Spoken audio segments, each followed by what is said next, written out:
एक तरफ वो कहते हैं कि इंडिया में डेमोक्रेसी नहीं है, मोदी को हिटलर बोलते हैं, फासिस्ट जी। बोलते हैं।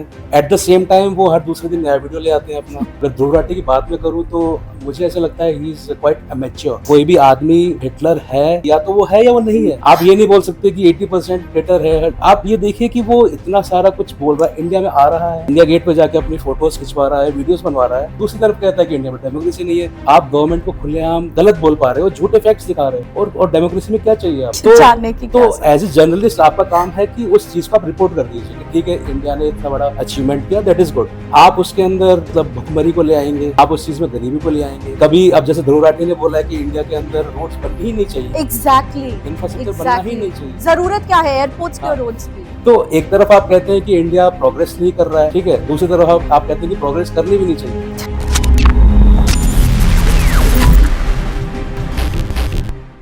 हेलो, नमस्ते and welcome to unfiltered with Sakshi. स्वागत कीजिए हमारे खास मेहमान मनीष शर्मा जी का, जो कि एक टेक एंथुजियास्ट होने के साथ साथ एक टेक राइटर भी हैं। और आज के हमारे इस एपिसोड में artificial intelligence, deep fakes, misuse of technology with special perspective to Indian elections पे बात करने जा रहे हैं। मनीष जी, बहुत बहुत स्वागत है हमारे इस शो में। Thank you so much Sakshi ji, and it was actually pleasure for me कि मैं यहाँ पर आया हूँ अपने विचार आपके साथ में शेयर करने के लिए। Thank you so much. Manish ji, actually आपके साथ हम काफी टाइम से कनेक्ट करने की कोशिश कर रहे हैं, but thankfully you just manage to spare some time today and we are so glad about thank you. That. Manish ji, इससे पहले कि हम शुरू करें, हम जी। अपने दर्शकों को बताना चाहेंगे कि आपके जो आर्टिकल्स है टेक्नोलॉजी पे बहुत वायरल होते हैं, and in fact union ministers like Amit Shah ji and Ravishankar Prasad ji have also mentioned you, and in fact they have also shared your content. हाँ जी, देखिए मैं एज़ साक्षी जी ने आपने बताया कि मैं टेक एंथुसियास्ट हूँ, तो मैं टेक्नोलॉजी पे काफ़ी कुछ लिखता रहता हूँ। उसके अलावा गवर्नमेंट के जो स्टेप्स होते हैं, गवर्नमेंट के जो इनिशिएटिव्स होते हैं, उसके बारे में लिखता हूँ। तो डिमोनेटाइज़ेशन के टाइम पे मैंने कुछ आर्टिकल्स लिखे थे, स्पेशली जो फीमेल ट्रैफिकिंग जो होती थी, उस पे डिमोनेटाइज़ेशन का क्या इम्पैक्ट पड़ा था। तो वो अमित शाह जी ने और रविशंकर प्रसाद जी ने मेरा आर्टिकल मेंशन किया था। So that is all about it. No, not just that Manish ji, आपके बहुत सारे आर्टिकल्स बहुत जी। वायरल होते हैं, एंड दैट इज प्रिसाइसली आप the way you break technology, difficult terminologies और एक लेमैन टर्म में जो आप समझाते हैं, जी। That is absolutely commendable. We hope कि आप अपने जो आज के हम टॉपिक पे बात करेंगे, हुँ, हुँ। आर्टिफिशियल इंटेलिजेंस, वैसे तो ये एक बहुत डिफिकल्ट सब्जेक्ट है, हुँ, और हुँ। हम होप करते हैं कि आपके माध्यम से हमारे दर्शक इस टॉपिक को थोड़ा सा बेहतरी से समझने की कोशिश जी, करेंगे। बिल्कुल। तो मनीष जी, पहला सवाल, आज का दौर जो है ये इंफॉर्मेशन वॉरफेयर का दौर है, जी। और कहीं ना कहीं जो अगर हम पूरा समीकरण करें एक सभ्य समाज में, हुँ, हुँ। टेक्नोलॉजी का बहुत मिसयूज हो रहा है। राइट। तो आज के जो इलेक्शंस है उस पे इंफॉर्मेशन वॉरफेयर का क्या इम्पैक्ट होगा। अभी मैं आज की अगर बात करूँ तो we are living in a 5th generation warfare. अभी जो भी कुछ हम लोग देखते हैं इस समय, इसको हम हाइब्रिड वॉरफेयर भी बोल सकते हैं, इन्फॉर्मेशन वॉरफेयर भी बोल सकते हैं, और अगर मिलिट्री टर्म में बात करें तो it is a 5th generation warfare. तो अभी हम नॉर्मली बहुत अच्छा फ़ील करते हैं जब हम बोलते हैं कि we are living in a information age. तो इन्फॉर्मेशन एज में रहने के फ़ायदे भी हैं तो नुकसान भी है। जी। नुकसान जो सबसे बड़ा है, जो मुझे लगता है, वो है आपका मिस इन्फॉर्मेशन एंड डिसइन्फॉर्मेशन। तो आप मे बी आप शायद ये आपके मन में सवाल आएगा कि मिस इन्फॉर्मेशन क्या है, डिसइन्फॉर्मेशन क्या है? Correct, absolutely. तो misinformation is very simple thing कि कोई भी इन्फॉर्मेशन है, अगर आप उसमें कोई भी उसको चेंज करके, थोड़ा-सा उसको इन्फ्लुएंस करके अगर आप किसी को देते हैं वो इन्फॉर्मेशन, तो that becomes miss information. Miss information could be intended, could be unintended. कई लोग होते हैं बिना बिना किसी नेगेटिव इंटेंशन के इन्फॉर्मेशन को अल्टर कर देते हैं, बट उनका कोई नेगेटिव थॉट प्रोसेस नहीं होता, नेगेटिव ऑब्जेक्टिव नहीं होता, but again it is a miss information. जहाँ मैं डिसइन्फॉर्मेशन की बात करता हूँ, डिसइन्फॉर्मेशन का मतलब ये होता है कि आप किसी भी पीस ऑफ इन्फॉर्मेशन को अल्टीरियर मोटिव से, मतलब आपका ऑब्जेक्टिव है कि उस इन्फॉर्मेशन से हमें कुछ गलत ऑब्जेक्टिव्स अचीव करने हैं, hmm. That is your disinformation. मैं आपको एक छोटा-सा एग्ज़ाम्पल देता हूँ। जी। अभी 2-3 दिन पहले की बात है।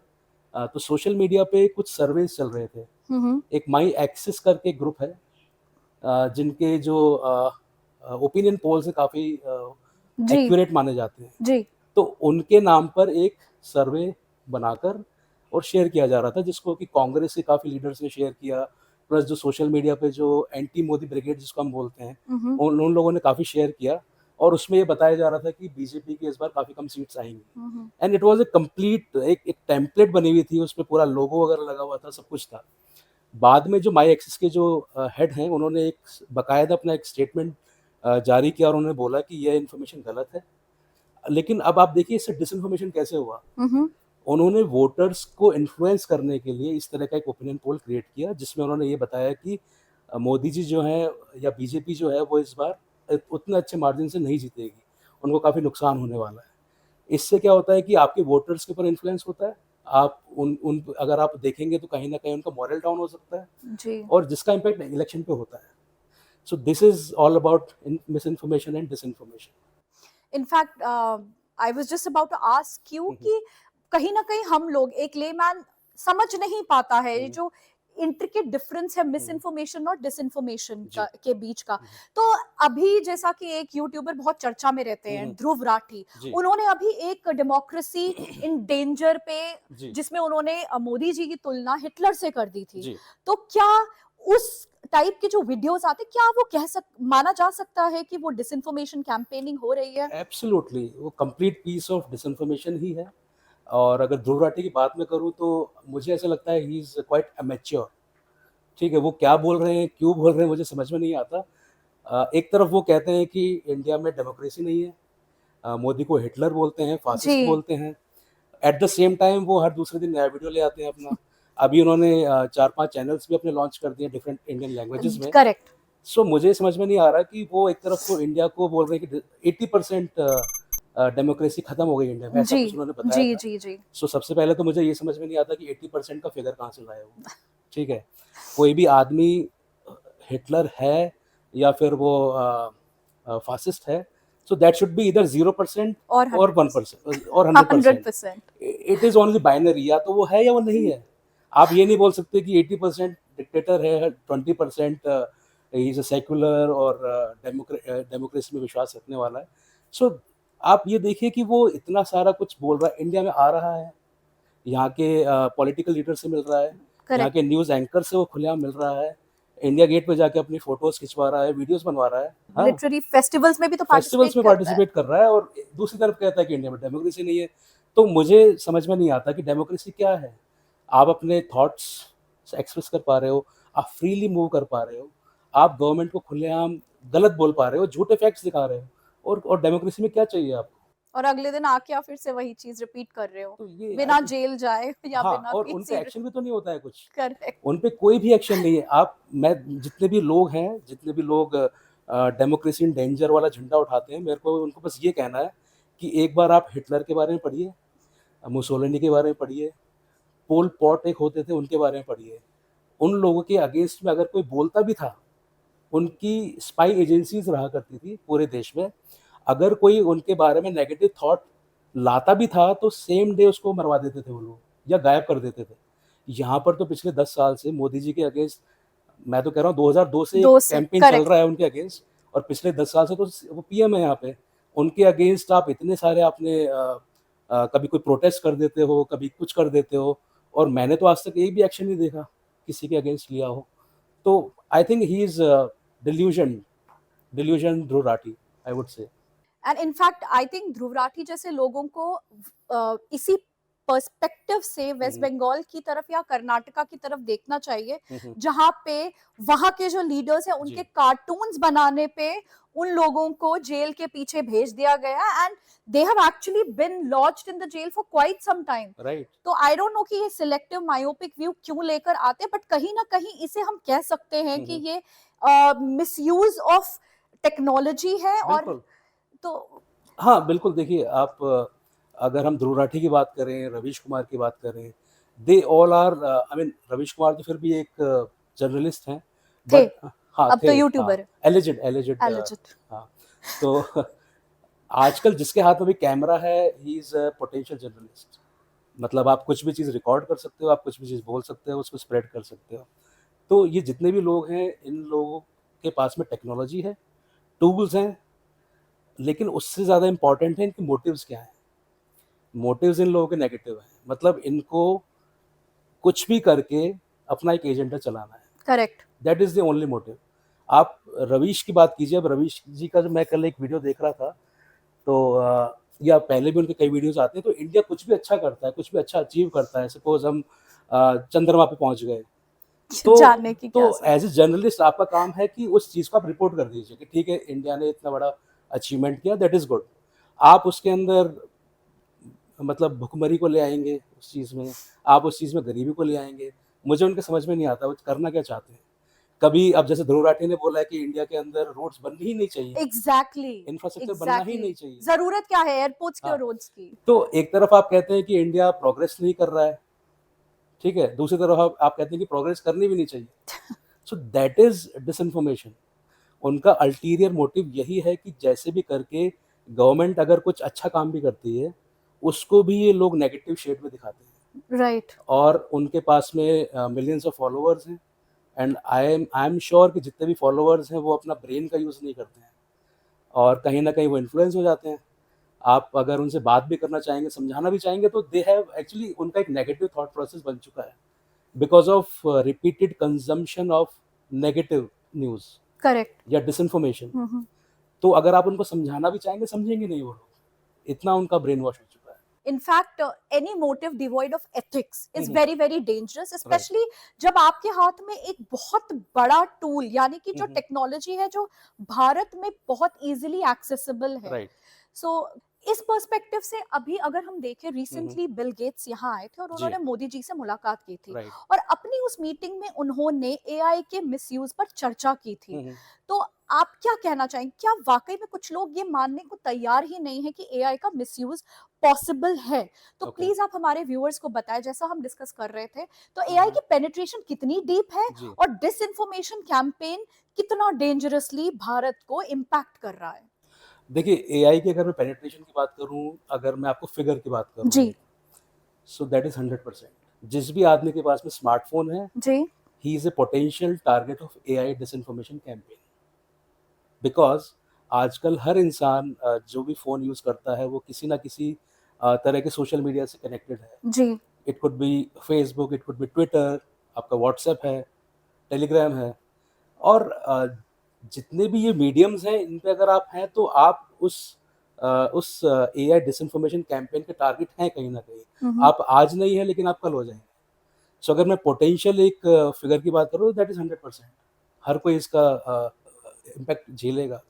अभी माइक्रोसॉफ्ट ने अभी रिसेंटली एक न्यूज़ ब्रेक किया कि चाइना जो है, चाइना एंड नॉर्थ कोरिया मिलकर ये जी। लोग एआई मिसइन्फॉर्मेशन या डिसइन्फॉर्मेशन कैंपेन्स लॉन्च करने वाले हैं। 2024 इलेक्शंस में। 2024 में जितने भी इलेक्शंस जी। होंगे, जिसमें कि मेजर इंडिया में होना है जी। एंड देन यूएस में होना है। जी।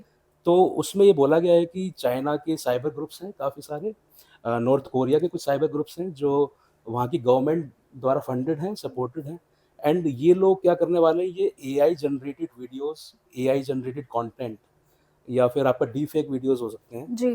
तो ये इस पूरे जो कैंपेन होगा, इसके अंदर इन सारी चीज़ों का मीडिया का यूज़ करेंगे, और इस मीडिया के यूज़ करने से ये कहीं न कहीं वोटर्स को इन्फ्लुएंस करेंगे। अब वोटर इन्फ्लुएंस कैसे होता है वो देखिए आप, कि अभी हमने शायद 3-4 दिन पहले सुना था कि आमिर खान ने जी। एक करेक्ट। एफआईआर कराई है कांग्रेस के अगेंस्ट, जी। जिसमें कि उन्होंने बोला है कि कांग्रेस के ट्विटर हैंडल से एक उनका एक वीडियो शेयर किया जा रहा था कि he is supporting Congress, Congress, right. जबकि ऐसा था ही नहीं। तो उन्होंने डीफेक वीडियो बनाया और उसको स्प्रेड किया, और आमिर खान को आप गलत बोलें चाहे सच बोलें, लेकिन he is an influential person.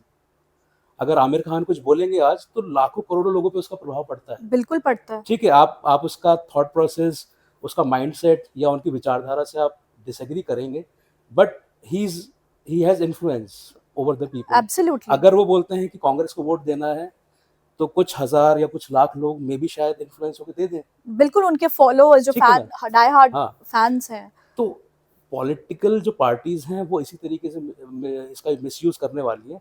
और जहाँ तक चाइना की बात है, तो जी। चाइना के सामने एक 2024 is a very crucial year, hmm. Because China इस समय कई फ्रंट्स पे घिरा हुआ है।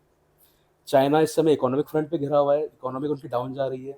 उसके अलावा जितने भी नेबर्स हैं, चाहे तिब्बत हो, इंडिया हो, इधर आपका ताइवान। ताइवान हो, या साउथ कोरिया हो, ये जितने भी आपके फिलीपींस हो या जापान हो, करेक्ट। और यूएस के साथ उनका चलता ही रहता है इकोनॉमिक जी। फ्रंट पे। तो चाइना ये चाह रहा है कि किसी भी तरीके से वो इन्फ्लुएंस करके किसी भी 1-2 देशों की सरकार को रेजीम चेंज की रिजीम कोशिश चेंज कर करे रहे किसी भी तरीके से। और हमारे देश के अंदर जो अपोजिशन है और जो हमारे जो लेफ्ट पार्टीज़ हैं, या लेफ्ट सपोर्टेड मीडिया जो है, that is like they are acting as a pawn of China. हैं। राइट। ठीक है?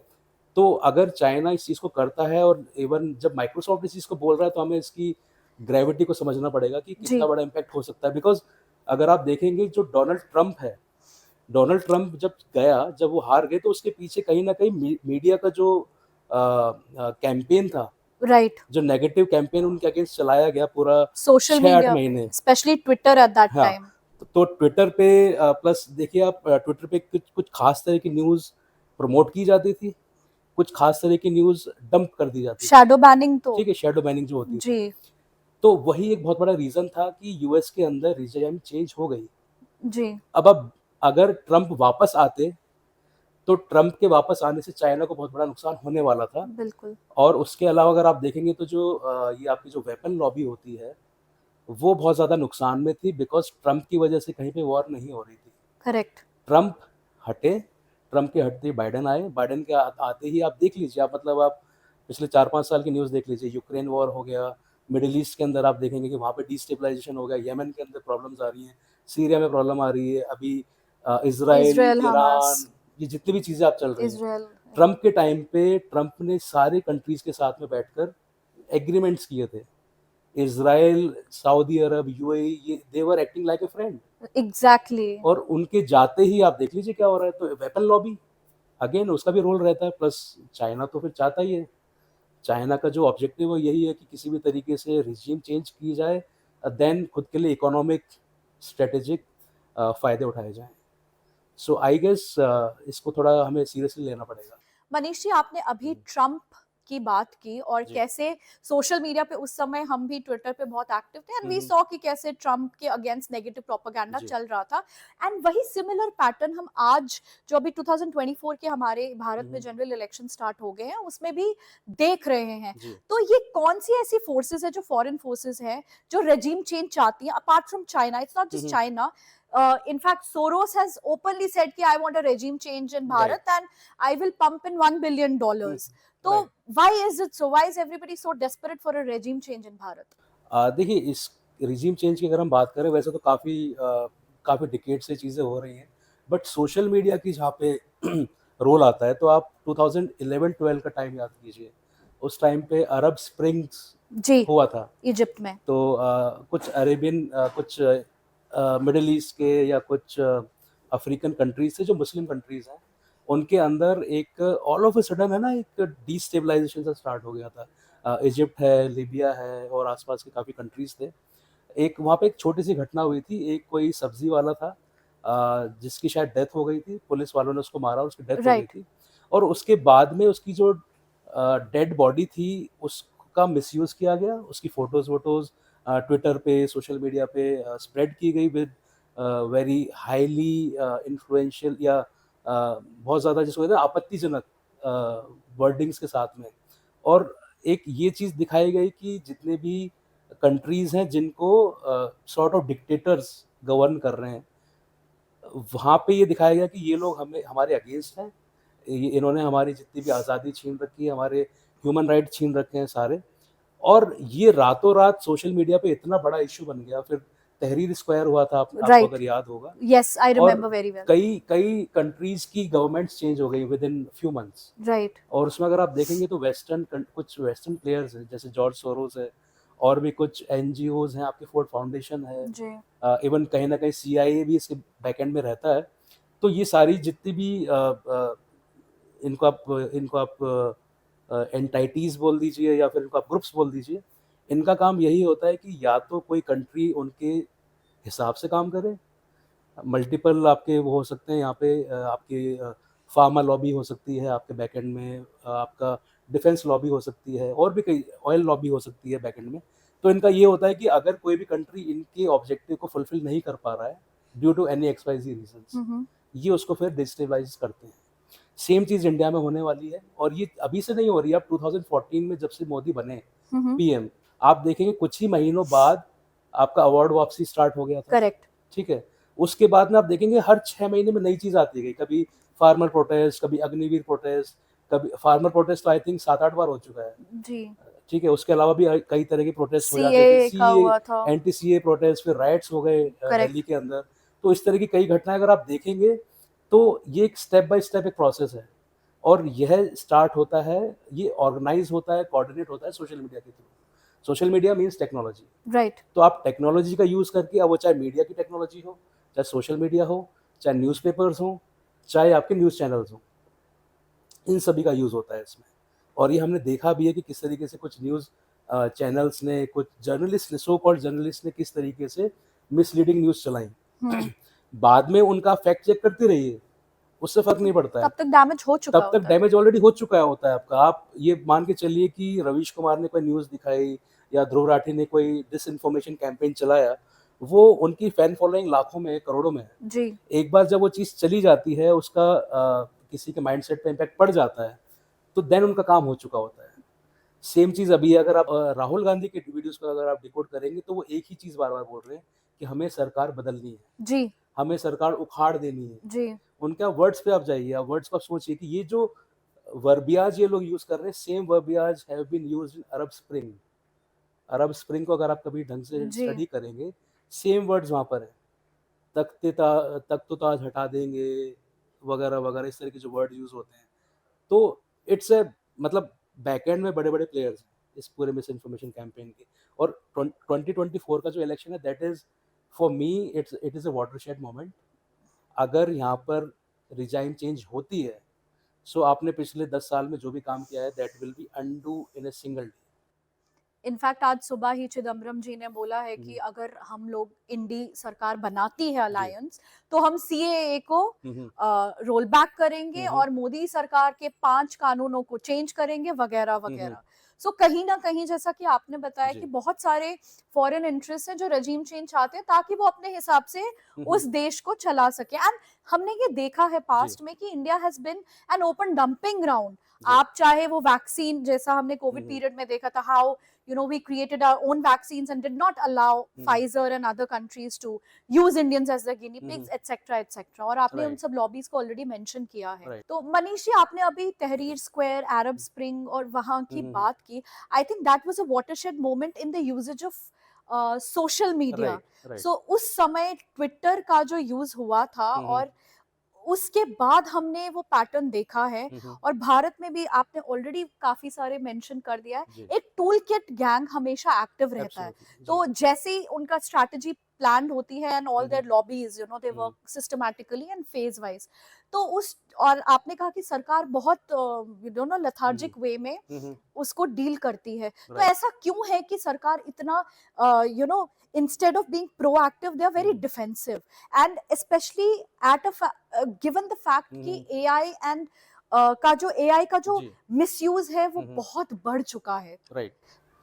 देखिए, AI is a good, very good technology. AI की अगर हम बात करें तो काफ़ी अच्छे इसके यूज़ केसेस हैं। फॉर एग्जांपल कोविड का आपने बताया, तो कोविड में जो वैक्सीन बनी इतने जी। कम टाइम में, that is all because of AI and machine learning. But कोई भी टेक्नोलॉजी होती है, उसका अच्छा यूज़ है, फेयर यूज़ है, तो उसका मिसयूज़ भी होता है। बिल्कुल। तो अगेन एआई से खतरे क्या-क्या हैं, पहले मैं थोड़ा बता देता हूँ। For example deep fake videos हैं आपके। जी। आप किसी भी इंसान की मतलब उसके शक्ल को आप चेंज कर सकते हैं, उसके आप एक्सप्रेशंस को आप अपने अपने हिसाब से चेंज कर सकते हैं। उसकी आवाज़ में आप टेक्स्ट, अगर आप टेक्स्ट कुछ लिख के देंगे, वो उस इंसान की आवाज़ में आप बुलवा सकते हैं, और इससे क्राइम तो होते ही होते हैं। आप जस्ट एक एग्जांपल के लिए आप ये मान के चलिए कि पुतिन इस समय रशिया प्रेसिडेंट हैं, और यूक्रेन और रशिया की इस समय लड़ाई हो रही है, या फिर इज़राइल या ईरान की इस समय लड़ाई हो जी। रही है। फॉर एन एग्जांपल, पुतिन का कोई एक डीप फेक वीडियो आता है जिसमें वो कह रहे हैं कि हम रात को 8 बजे यूक्रेन पे अटैक करने वाले हैं। जी। या इज़राइल के प्रेसिडेंट का कुछ मैसेज आ जाता है, डीप फेक वीडियो, कि हम 2 घंटे बाद ईरान पे अटैक करने वाले हैं। तो आप ये सोचिए कि वो जो, जैसे ही वो वीडियो स्प्रेड होगा, जी। जैसे ही वो वीडियो लाखों करोड़ों लोगों तक जाएगा, उसके कितने रेमिफिकेशंस हो सकते हैं। इकोनॉमिक मेल्टडाउन हो सकता है। अगर इसको कई लोग थर्ड वर्ल्ड वॉर की स्टार्ट बोल देते हैं, तो उससे एक ही मोमेंट में trillions of dollars wipe out हो सकते हैं मार्केट से। करेक्ट। उसके अलावा भी कई तरह के नुकसान हो सकते हैं। उसके अलावा एक पैनिक क्रिएट हो जाता है नेशंस में, मार्केट में। आपकी कुछ पॉलिसीज़ हैं, उस पॉलिसीज़ के ऊपर इम्पैक्ट पड़ सकता है। तो ये सब चीज़ें डीफेक और अभी जो चल रहा है एआई का वो है। इंडियन गवर्नमेंट की, भारतीय सरकार की अगर मैं बात करता हूँ ना, तो सरकार जो है वो भी इसमें रिएक्टिव मोड में है। ओह! कोई चीज़ आती है, फिर उस पे शोर मचता है, फिर उनका एक डिपार्टमेंट है, वो डिपार्टमेंट जाके उसमें उसको डिबंक करता है। बट मेरे हिसाब से जब तक वो फैक्ट चेक करते हैं, तब तक वो मैसेज ऑलरेडी जा चुका होता है करोड़ों लोगों के पास। तो उसका इम्पैक्ट इतना अच्छा नहीं है। या तो गवर्नमेंट ऐसा करे कि इस चीज़ को प्रोफेशनल्स पे छोड़ दे। राइट। एक प्रोफेशनल विंग बना ले, और जिनका काम होगा 24/7 सोशल मीडिया को, हुँ। टीवी मीडिया को स्कैन करना, और जहाँ पे भी कोई डिसइन्फॉर्मेशन कैंपेन हो उसको डिबंक करना। या तो गवर्नमेंट ऐसे कर ले। और जैसे कि गवर्नमेंट खुद कहती है कि डिजिटल इंडिया है, इतना कुछ है, तो I think they have to made some laws, some tools, कुछ इस तरह का उनको उन लोगों को करना चाहिए। बिकॉज़ अभी ये चीज़ बिल्कुल इनिशियल फेज़ में है। मैं अगेन बता रहा जी। हूँ कि एआई से होने वाले जो नुकसान हैं, वो अभी हमने देखे नहीं हैं। It could B a crime, आप स्कैम स्कैम हो सकता है आपके साथ में, बहुत सारे हो भी रहे ठीक हैं। है? आप पर्सनल लेवल पे आपके साथ में कुछ भी गलत हरकत हो सकती है, गलत घटना हो सकती है। आपका इकोनॉमिक मेल्टडाउन हो सकता है कंट्री में, अगर इसको कंटेन नहीं किया जाए। पॉलिटिकल रिजीम चेंज भी हो सकती है। आप एक जैसे एक एग्ज़ाम्पल सोच लीजिए कि आज अगर मोदी जी का कोई वीडियो आ जाता है, जिसमें वो कुछ गलत स्टेटमेंट दे रहे हैं, या फिर वो कुछ गलत तरीके से दिखाए जा रहे हैं। अगर ऐसा कुछ वीडियो अभी स्प्रेड किया जाता है, तो उसका कितना गलत इम्पैक्ट पड़ सकता है करेक्ट। इलेक्टोरल्स के माइंड पे। बिल्कुल। या अगर वो कुछ मान लीजिए कुछ गलत स्टेटमेंट लेडीज़ के बारे में दे रहे हैं, या अभी जैसे जो पहलवान वाला जो चल रहा था अभी जी। प्रोटेस्ट, उस पे कुछ स्टेटमेंट उनके मुँह से दिलवा दिया जाता है गलत वीडियो में, तो उसका कितना नेगेटिव इम्पैक्ट पड़ सकता है। तो दिस इज़ लाइक अभी बिल्कुल इनिशियल फेज़ में है। इसको अगर कंटेन नहीं किया गया, तो I mean sky is the limit इसके इम्पैक्ट का। बिल्कुल, मनीष जी, आपने लॉज़ की बात की, जी। तो हम आपसे जानना चाहेंगे, क्या अभी कुछ लॉज़ हैं हुँ, हुँ। इन ये जो सारी एआई का जो मिसयूज़ है, या ओवरऑल जो हुँ, हुँ। टेक्नोलॉजी का मिसयूज़ है, ओके। भारत में ऐसे कुछ लॉज़ हैं अभी? देखिए, इंडिया में अगर मैं बात करूँ तो एआई स्पेसिफिक कोई लॉ नहीं है अभी। अभी रिसेंटली कुछ मिनिस्टर्स ने बोला था, लेकिन अभी मुझे लगता नहीं कि जब तक नेक्स्ट गवर्नमेंट बनेगी उससे पहले कुछ होने वाला है इसमें। इंडिया में अगर कुछ आपके साथ धोखाधड़ी हो जाती है, कॉपीराइट एक्ट है, आईटी एक्ट आपका है 66 डी, 66 ई है। इस तरह के कुछ लॉज़ जो ऑलरेडी बने हुए हैं, आप उनका यूज़ कर सकते हैं, but those laws have a different objectives. Correct. AI के अंदर ये है कि अगर किसी का डीप वीडियो बना है, तो सबसे पहले उसका सोर्स पता करना है आपको। हुँ। किस मोटिव से बनाया गया है, किसने बनाया है, कहाँ-कहाँ स्प्रेड हो चुका है, उसके बेनिफिशियरी कौन-कौन हैं। ये सब चीज़ें जब तक आपको पता नहीं होंगी, आप एक स्ट्रिंजेंट एक्शन नहीं ले सकते। तो एआई के लिए एक लॉ बनाना बहुत ज़रूरी है। यूएस के अंदर लॉज़ बन चुके हैं, यूएस में डिफरेंट स्टेट्स हैं, उन्होंने अपने-अपने लॉज़ बना दिए हैं। यूरोपियन यूनियन का लॉ इस समय सबसे अच्छा माना जा रहा है। यूके के अंदर लॉज़ हैं, लेकिन अभी तक ये लॉज़ भी इफ़ेक्टिव नहीं हैं। रीज़न बीइंग टेक्नोलॉजी सुपीरियर है, इसको ट्रैक करना भी बहुत मुश्किल है आज के हिसाब से। मैं वही कह रहा हूँ कि या तो गवर्नमेंट को लॉज़ बनाने पड़ेंगे, इसको प्रोफ़ेशनल्स के हाथ में देना पड़ेगा, प्लस कुछ टूल्स बनाने पड़ेंगे, जी। सो दैट जैसे ही कोई डीप फेक वीडियो या एआई वीडियो आता है इस तरह का, इमीडिएटली उसको ट्रैक किया जाए और पूरे सोशल मीडिया से हटा दिया जाए। तभी इस पे हम कुछ कर सकते हैं, अदरवाइज़ बहुत मुश्किल है। आपने जो बोला, आई थिंक कहीं न कहीं उसमें कुछ समय लगेगा टू येस। इवॉल्व। देखिए, हुँ, हुँ। प्रॉब्लम का सॉल्यूशन ढूँढने में कुछ समय तो लगता है, and absolutely. We are hopeful कि अब अगर हुँ, हुँ। मोदी सरकार तीसरी बार इलेक्ट होकर आती है, तो जी। Because they have been talking about it, yes, so I think कहीं न कहीं वो होगा। बट उनके वहाँ तक पहुँचने के लिए भी अभी एक बहुत लंबा येस, फासला तय करना है। येस। तो हम सिर्फ आपसे ये जानना चाहेंगे, हुँ, हुँ। एज़ अ टेक एंथुसियास्ट, आप व्यूअर्स को क्या मतलब सजेशंस देना चाहेंगे कि हुँ, हुँ। खुद को कैसे खुद को बचा के रखें इस मिस इन्फॉर्मेशन और डिस इन्फॉर्मेशन कैंपेन का हुँ, हुँ। एक हिस्सा बनने से, वो कैसे पॉसिबल होगा? जी, बिल्कुल। देखिए, अभी एक चरण के इलेक्शंस हो चुके हैं। अभी 5-6 चरण के इलेक्शंस होने बाकी हैं, और जैसा कि ऑलरेडी न्यूज़ आ रही है कि चाइना इसको इन्फ्लुएंस करेगा कहीं न जी। कहीं। तो we can expect many disinformation campaign जो ऑलरेडी चल भी रहे हैं, स्टार्ट भी हो चुके हैं। फॉर एग्ज़ाम्पल ध्रुव राठी ने अलग-अलग लैंग्वेज में अब वीडियोज़ बना लिए हैं अपने, चैनल्स बना लिए हैं अपने। करेक्ट। तो मेरा जो सबसे पहला इम्पोर्टेंट पॉइंट वो यही है कि कोई भी व्यूअर है, अगर आप कोई भी वीडियो देखते हैं, कोई भी शॉर्ट क्लिप आपने देखी है, तो डोंट बी रिएक्टिव। या आपने कोई ट्वीट देख लिया, दैट इज़ क्वाइट सेंसेशनल, ठीक है? आप रिएक्टिव मत होइए। आपने कंज़्यूम कर ली वो चीज़, दैट इज़ ओके, कोई दिक्कत नहीं है। आप कोशिश कीजिए अपने लेवल पे, या तो आप कुछ घंटे वेट कीजिए, बिकॉज़ कुछ घंटों में कोई ना कोई उसको डिबंक कर देता है। करेक्ट। अगर आप वो भी नहीं कर सकते हैं, तो प्लीज़ मेक श्योर कि आप उस चीज़ को फैलाएँ नहीं। कई लोग क्या करते हैं, उन्होंने कोई वीडियो देखा, तुरंत उसको शेयर कर देते हैं। वो अपने ग्रुप में शेयर कर देंगे, व्हाट्सएप पे शेयर कर देंगे। अब वो चीज़ आई, आपने तो शेयर कर दी, लेकिन जब वो डिबंक होगा, क्या तब आप उसको शेयर कर रहे हैं? या जब आप वापस से उसको शेयर कर रहे हैं, तो वो जो पहले जो लोग उससे ऑलरेडी इन्फ्लुएंस हो चुके हैं, क्या वो उनके मन में आप वापस से सही थॉट प्रोसेस डाल रहे हैं? आई थिंक नहीं होता है ऐसा। तो पहला यही है कि हर एक आदमी को खुद को कंटेन करना पड़ेगा इसमें। आप अननेसेसरी एक प्रोपेगेंडा का टूल मत बनिए। टू जो साइबर वॉरफेयर जो है अपना, वो यही है, उसमें टूल्स हम ही हैं। बिल्कुल। उसमें जो डिसइन्फॉर्मेशन कैंपेन हो रहा है, वो हमारी तरफ से ही जाता है, कि किसी ने एक वीडियो बनाया है, लेकिन उस वीडियो को फैलाने वाले लोग तो हम ही हैं। करेक्ट। हम व्हाट्सएप पे उसको फैला देते हैं, हम टेलीग्राम पे फैला देते हैं, हम उसको ट्विटर पे फैला देते हैं, तो हमें ही रुकना पड़ेगा। हमें ही सबसे पहले देखना पड़ेगा कि क्या चीज़ सही है। मेरा तो सिंपल सा प्रोसेस है, मैं जो खुद फॉलो करता हूँ, कि कोई भी चीज़ अगर एकदम से सेंसेशनलाइज़ हो जाती है, एकदम से कुछ आ गया कि भाई ये हो गया, वो हो गया, स्टॉप। आप उसको देख चुके हो, दैट इज़ ओके, फैलाओ मत उसको। वेट करिए, कुछ घंटे वेट कीजिए, जब उसका फैक्ट चेक आता है, देन आप उसको फैला दीजिए, कोई दिक्कत नहीं। आप उसमें दिखा सकते हैं कि ये वीडियो आया मेरे पास, and this is a fact check. तो जो एंड यूज़र है, उसके पास में सही इन्फॉर्मेशन पहुँचे। एक तो ये पहुँचे कि भई क्या गलत है, प्लस दूसरा ये पहुँचे कि इसमें इसका फैक्ट चेक क्या है फैक्ट एग्ज़ैक्टली। चेक। करेक्ट। तो अभी होता यही है कि हम लोग चीज़ों को फैला देते हैं, और जब तक उसकी सच्चाई सामने आती है, तब तक डैमेज हो चुका होता है। करेक्ट। तो that is the only thing which I follow for last 10 और 12 इयर्स। और यही रीज़न है कि आप अगर मेरा फेसबुक देखेंगे, ट्विटर देखेंगे, तो मैं कभी भी रिएक्ट नहीं करता हूँ किसी भी न्यूज़ पे। आराम से 5 घंटे, 7 घंटे बैठो, न्यूज़ देखो, और फैक्ट्स आ जाते हैं उनको देखो, उसके बाद रिएक्ट कीजिए, कोई दिक्कत नहीं है। तो इस तरीके से आप बच सकते हैं।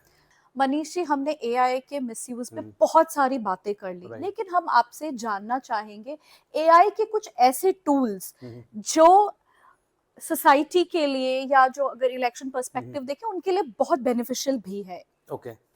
देखिए, एआई के फेयर यूज़ भी काफ़ी सारे हैं। फॉर एग्ज़ाम्पल जैसे कि हेल्थ केयर में काफ़ी यूज़ है, प्लस आपका एजुकेशन में काफ़ी कुछ यूज़ है, और भी कई जगह पे यूज़ है। लेकिन अगर मैं इलेक्शन पर्सपेक्टिव से बात करता हूँ, तो जितने भी अभी देखिए, किसी भी एक लीडर के लिए सबसे इम्पोर्टेंट होता है जनता से कनेक्ट करना, जी। और जनता से आप कनेक्ट करते हैं उनकी लैंग्वेज में। जी। फॉर एग्ज़ाम्पल जैसे मोदी जी हैं, तो ही यूजुअली स्पीक्स इन हिंदी या थोड़ा इंग्लिश में जी। बोल लेते हैं। अब अगर मान लीजिए वो तमिलनाडु में कोई रैली कर रहे हैं अपनी, या केरला में कुछ कर रहे हैं, तो लोगों से वो उतनी अच्छी तरीके से कनेक्ट नहीं कर पाते हैं, जी। किसी ना किसी लेवल पे। तो आई थिंक वहाँ पे वो एआई का यूज़ कर सकते हैं, और करते भी, आई गेस अब स्टार्ट कर दिया उन्होंने। तो एआई के थ्रू जो भी वो स्पीच दे रहे हैं, वो लाइव ट्रांसलेट हो सकती है लोकल लैंग्वेज में, हम्म। लोकल डायलेक्ट में। ओह।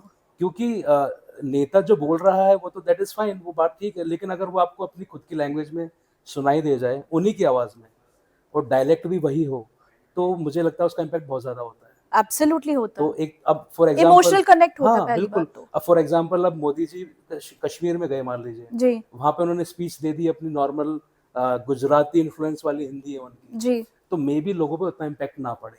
लेकिन अगर वो कश्मीर में गए और वो जाके वहाँ पे डोगरी लैंग्वेज में या कश्मीरी लैंग्वेज में बात करें, तो मुझे लगता है कि बहुत ज़्यादा इम्पैक्ट पड़ेगा उस चीज़ का। Absolutely correct. तो वो ये चीज़ यूज़ ऑलरेडी कर रहे हैं। दूसरा, एक चीज़ होती है कॉल बर्स्ट, जिसको हम बोलते हैं। तो उसमें क्या रहता है कि जितनी भी पॉलिटिकल पार्टीज़ हैं, ये अपने वोटर्स को कॉल करवाती हैं, ठीक है? तो एआई के थ्रू आप उस कॉल को पर्सनलाइज़ कर सकते हैं। फॉर एग्ज़ाम्पल मेरे पास कोई कॉल आई, और वहाँ से सामने से अगर कोई मेरा नाम लेके बोल रहा है कि मनीष जी आप कैसे हैं? जी। इट्स एन एआई कॉल, ठीक है? फेक कॉल होगी, दूसरी तरफ कोई भी नहीं है, लेकिन वो पर्सनलाइज़ मैसेज मुझे कर रहा है, तो कहीं न कहीं वो चीज़ मुझे कनेक्ट करेगी। इस तरह की चीज़ें आप कर सकते हैं। आप ल रैली के अंदर लाइव ट्रांसलेशन करा सकते हैं। मल्टीपल लैंग्वेजेस में आप एक मैसेज को मल्टीपल लैंग्वेज में आप स्प्रेड करा सकते हैं। तो ये कुछ चीज़ें हैं, और अच्छा उनकी एक्यूरेसी बहुत अच्छी होती है एआई के थ्रू। तो जो नेता कहना चाह रहा है लगभग वही मैसेज उसी लैंग्वेज में अपने एंड यूज़र को वो कनेक्ट करा सकता है। तो आई थिंक ये कुछ यूज़ हैं इलेक्शन पर्सपेक्टिव से जो एआई का एक फेयर यूजेज में ये चीज़ आती है। तो ऐसा नहीं कि एआई का मतलब नेगेटिव है कुछ, it all depends on usage. आप अगर उसको सही यूज से कर रहे हो तो AI is very beneficial. Covid is the biggest example कि जहाँ पर जो दवाई को बनने में 2 साल, 4 साल, 5 साल लग सकते थे, वो आपकी 6-8 महीने में बनकर आ गई। दैट इज़ जी ऑल बिकॉज़ ऑफ एआई। आपका जो रिसेंट जो कुंभ का मेला हुआ था, जी उसके अंदर ज़्यादा लोगों को नहीं पता है कि उसमें जो ट्रैफिक कंट्रोल है और जो लोगों का जो कंट्रोल था movement, it was all managed by AI. वाह उससे पुराने वाला कुंभ का जो मेला लगा था, जो जिस समय अखिलेश यादव की सरकार थी, उस समय अगर आपको याद हो तो उस समय भगदड़ मचने से काफ़ी लोग मारे गए थे। जी तो एआई के थ्रू भगदड़ रोकी जाती है with the usages of CCTV cameras. तो there is very I mean बहुत सारी यूजेज हैं एआई के। एआई के थ्रू आप बहुत अच्छा काम कर सकते हैं। इट्स ऑल कि आपको पता होना चाहिए। अभी हमारी जो जनता है उसको पता ही नहीं कि एआई क्या होता है, उसका फेयर यूज़ क्या है, उसका मिसयूज़ क्या है। So I hope after this podcast आपके ऑडियंस को थोड़ा-सा एक फ़र्क समझ में आएगा कि एआई क्या है, डीपफेक क्या है, क्या चीज़ पे रिएक्ट करना है, किस चीज़ पे रिएक्ट नहीं करना है। And I hope they will be able to take I mean, good decision for the nation. Thank you so much, Manish ji, for giving us your time and enlightening our viewers on the fair and the misuse of AI. And we hope कि एक सभ्य समाज में technology अगर एक वरदान है तो हमें उसका सदुपयोग करना चाहिए, बट वो एक आइडियल सिचुएशन है। और हमने देखा है कि एआई जैसी एक बहुत ही बेहतरीन टेक्नोलॉजी का मिसयूज कैसे हो रहा है। सो जैसा मनीष जी ने हमें समझाया कि किसी भी तरह से हमें रिएक्टिव होने से खुद को बचाना है और कुछ पेशेंस रखकर थोड़ा सा इंतजार, वो कुछ पल का इंतजार हमें उस एआई की misinformation disinformation campaign का हिस्सा बनने से रोक सकता है। लेकिन कोई भी एआई टेक्नोलॉजी वोटर्स आपकी लेथार्जी को इम्पैक्ट नहीं कर सकती। तो प्लीज अभी वोटिंग का टाइम है, तो हम आपसे अपील करते हैं अपने फंडामेंटल राइट को एक्सरसाइज कीजिए और ये मत सोचिए कि मेरे वोट से क्या होगा। जैसे बूंद बूंद से समंदर बनता है, वैसे ही एक एक वोट आपकी गवर्नमेंट चूज करने में इम्पैक्ट करता है और उसी से देश की जो डेवलपमेंट है उसको भी इन्फ्लुएंस करता है। तो प्लीज वोटिंग डे को हॉलिडे के रूप में ना यूज करते हुए please come out and vote. That is a sincere appeal from us. On that note, thank you very much. जय हिंद, जय भारत।